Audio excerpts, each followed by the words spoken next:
بسم الله الرحمن الرحيم. قال النبي صلى الله عليه وسلم: من قال لا إله إلا الله دخل الجنة، أو كما قال عليه الصلاة والسلام. میرے عزیز ساتھیو، اللہ تبارک و تعالیٰ کی نعمتوں کا تو شمار ہم نہیں کر سکتے. وَإِن تَعُدُّوا نِعْمَةَ اللَّهِ لَا تُحْصُوهَا، اگر چاہیں بھی گننا کہ ہم شمار کرنا شروع کر دیں تو نہیں کر سکتے، بے شمار نعمتیں. لیکن اللہ تبارک و تعالیٰ نے کچھ قوانین اور ضوابط ہمارے لیے متعین کیے ہیں، ہمیں زندگی کا ایک راستہ بتلایا ہے اور ایک طریقہ بتلایا ہے. ہر آدمی کو کہیں نہ کہیں جانے کے لیے ٹکٹ کی ضرورت ہوتی ہے، اس کو راستے کا کوئی پاس بنوانا پڑتا ہے. اسی طرح اللہ تبارک و تعالیٰ نے جنت کا بھی ایک پاس بنایا. نبی علیہ الصلاۃ والسلام نے ارشاد فرمایا کہ جس نے لا الہ الا اللہ کہہ دیا تو جنت میں داخل ہو کر رہے گا. لیکن اب ہمیں دیکھنا یہ ہے کہ صرف لا الہ الا اللہ کہنے یا پڑھنے سے جنت میں داخل ہوں گے، یا اس کے ساتھ پیچھے کچھ اور بھی محنت ہے. یہ تو ضروری ہے کہ ہمیں کہیں جانا ہے تو ٹکٹ مل گیا، لیکن سواری کا بھی نظم ہے اور وہاں جانا ہے، کھانے پینے کا بھی نظم ہے، کتنی اس کے پیچھے تکلیفیں ہیں، کتنی آسانیاں ہیں، کتنی محنت ہمیں کرنی ہے. تو یہ ہمیں دیکھنا ہے. تو اس کے پیچھے لا الہ الا اللہ تو ایک ہمارے لیے ایک نمونہ ہے. اس کے تقاضے، اس کی محنتیں کیا ہیں؟ صرف کلمہ زبان سے کہنے پر پورا نہیں ہوتا. سب سے پہلے اس کو پڑھنا ہے زبان سے، اقرار باللسان، زبان سے پڑھنا ہے، اور دل سے اس کو یقین کرنا ہے، دل سے ماننا ہے، اور پھر اس کے تقاضوں پہ عمل کرنا ہے. اب کلمہ پورا ہوا. کلمہ تو غیر مسلم بھی پڑھتے ہیں، ہم سے اچھا جانتے ہیں، ہمیں الفاظوں کا بھی صحیح پتہ نہیں، وہ بہترین الفاظ کے ساتھ پڑھتے ہیں، ترجمہ بھی کریں گے، لیکن ہم انہیں ایمان والا نہیں کہہ سکتے، کیونکہ کلمے کے تقاضوں پہ عمل نہیں ہے. نماز نہیں پڑھتے، روزہ نہیں رکھتے، نبی کو نبی نہیں مانتے. تو کلمہ تو انہوں نے بھی پڑھا، ہم میں اور ان میں فرق ابھی نہیں. تو ہمیں ان تینوں تقاضوں پہ عمل کرنا ہے. ہمیں اس بات کا یقین کرنا ہے کہ نبی نے جو بات کہی ہے وہ حق اور سچ ہے. قرآن نے جس چیز کی ہمیں تعلیم دی ہے وہ حق اور سچ ہے، ذرہ برابر بھی شک اور شبے کی گنجائش نہیں ہے. نبی علیہ الصلاۃ والسلام نے ایک شخص سے گھوڑا خریدا، یہودی تھا، اس سے گھوڑا خریدا اور معاملہ طے ہو گیا، مکمل رقم ادا کر دی گئی. لیکن یہودی کے دل میں بددیانتی آئی، بے ایمانہ آیا. اب وہ واپس آیا اور یوں کہا کہ میں نے آپ سے گھوڑا خریدا ہے. نبی نے فرمایا کہ ہاں خریدا ہے، کہ آپ نے مجھے رقم نہیں دی، آپ نے مجھے رقم نہیں دی. یہودی سے نبی نے گھوڑا خریدا اور رقم دے دی، لیکن وہ یہودی انکار کرنے لگا. حضرت عمر رضی اللہ تعالیٰ عنہ بھی موجود ہیں، لیکن نبی کے سامنے وہ گواہی کیسے دیں جب موجود نہیں تھے؟ جب گھوڑا خریدا تھا اس وقت تو موجود ہیں، خریدتے وقت موجود نہیں تھے. اب وہ یہ کہتا ہے کہ اگر آپ نے مجھے رقم دی ہے تو مجھے اس بات کا کوئی گواہ پیش کرو جس کے سامنے خریدا. اب نبی علیہ الصلاۃ والسلام یہاں خاموش ہے کہ جب گھوڑا خریدا تھا تو اس وقت کوئی گواہ نہیں تھا. اتنی دیر میں ایک صحابی آ گئے جن کا نام ہے خزیمہ. کیا نام ہے؟ خزیمہ. وہ آ گئے اور یہ فرمایا کہ یا رسول اللہ کیا معاملہ ہے؟ آخر یہ یہودی کھڑا ہوا ہے، کس بات میں مشورہ ہے، کیا معاملہ ہے؟ فرمایا کہ میں نے اس سے گھوڑا خریدا تھا اور میں نے رقم بھی ادا کر دی، لیکن یہ منع کرتا ہے اور یوں کہتا ہے کہ گواہ پیش کرو. حضرت خزیمہ رضی اللہ تعالیٰ عنہ فرماتے ہیں کہ میں گواہی دیتا ہوں کہ آپ نے گھوڑا خریدا تھا اور رقم ادا کر دی. اب جب گواہ مل گیا تو اب وہ یہودی بھاگا، اسے معلوم ہے کہ حضرت عمر کی اب تلوار نکلنے والی ہے. جب تک تو کوئی ثبوت نہیں تھا، خاموش تھے، وہ بھاگا۔ نبی علیہ السلام نے یہ فرمایا کہ اے خزیمہ، جب میں نے گھوڑا خریدا تھا تو اس وقت تم موجود نہیں تھے، آخر آپ نے گواہی کیسے دے دی؟ موجود بھی نہیں تھے تو گواہی دے دی۔ اب حضرت خزیمہ کے الفاظ سنیں، یوں فرماتے ہیں کہ یا رسول اللہ، اگر معاملہ گواہی کا آتا ہے تو آپ نے ہم سے یوں کہا کہ قبر میں سوال جواب ہوں گے، ہم نے دیکھا نہیں، مان لیا۔ آپ نے یوں کہا کہ حشر اور نشر قائم ہوگا، مرنے کے بعد زندہ کیا جائے گا، ہم نے نہیں دیکھا، مان لیا۔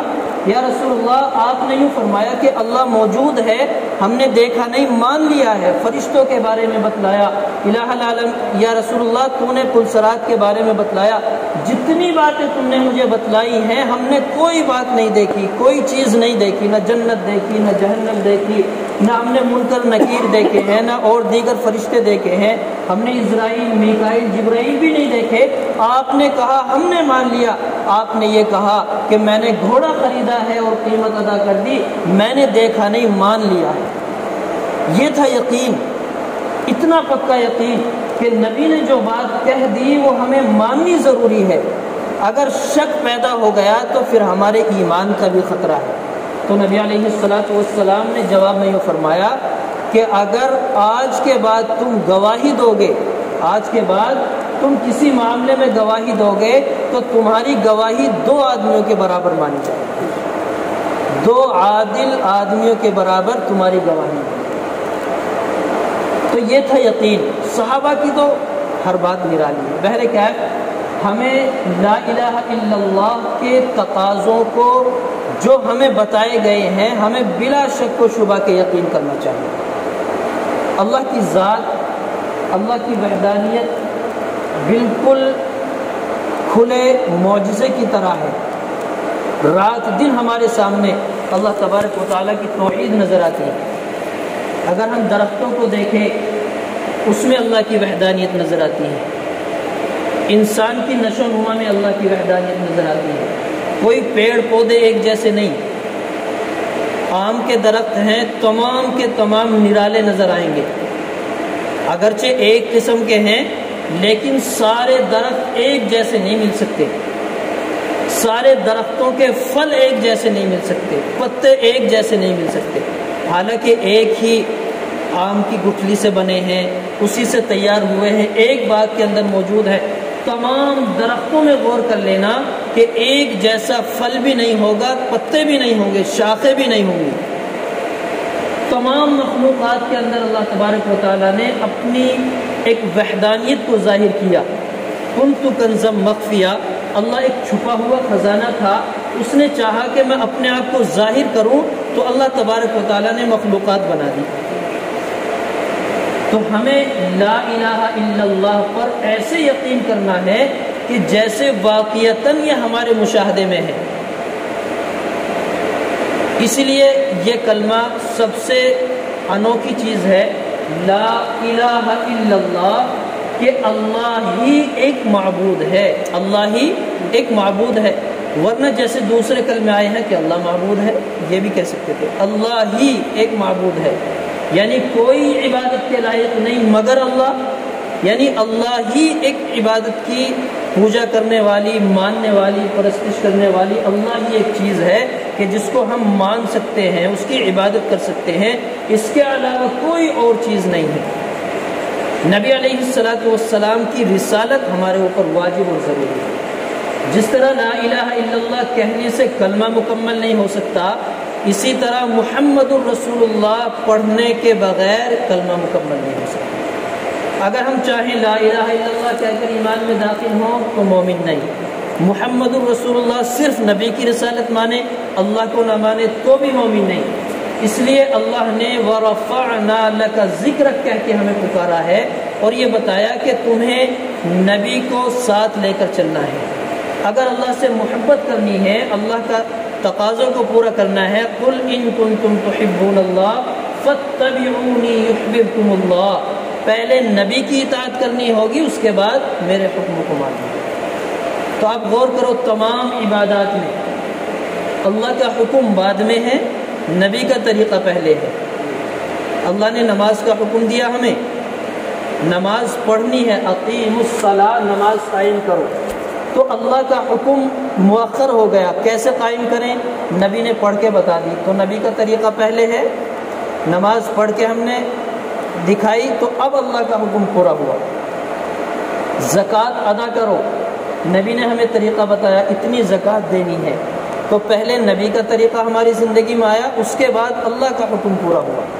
بہرکیف کہنے کا منشا یہ ہے کہ ہمیں اللہ رب العزت نے جتنے احکام اور نبی کی جتنی سنتیں ہیں، ہمارے اکابرین نے انہیں حلوے کی طرح ہمیں بنا کر تیار کر کے دے دیا، ہم ان طریقوں پہ چلیں گے۔ اگر ہم اپنی مرضی سے چلنا چاہیں تو گمراہ ہو جائیں گے۔